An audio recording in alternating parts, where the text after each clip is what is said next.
Hey guys, today I'm going to show you how to get into Lightroom CC, which is Lightroom Classic, and actually figure out how to attach a folder that's on your desktop or on an external drive or on any drive on your computer.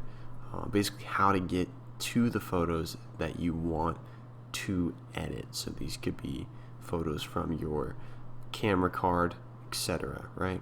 So I have these photos right here. What you're going to want to do is when you come into Lightroom, it was a little bit confusing for me initially, but over here in the top right hand corner you have all these different tabs, and you want to make sure you're in the library tab area.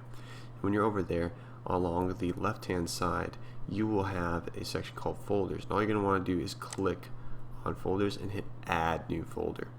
Then you're simply going to want to navigate to your folder, and then you'll have it, right? So this is the folder that I want to be in right here. These are some photos of some friends of ours that we took at the beach, so I want to edit those for them, and I'm going to go in here and just select that, and there we go. So this is how you sort of set up what photos you want to grab, right?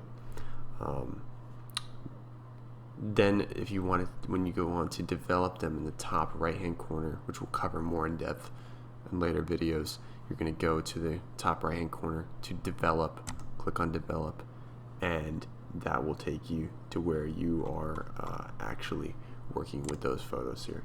Let me double click that just so I'm not being stupid. There you go, bam. So now here at the bottom, bam, there they are, right?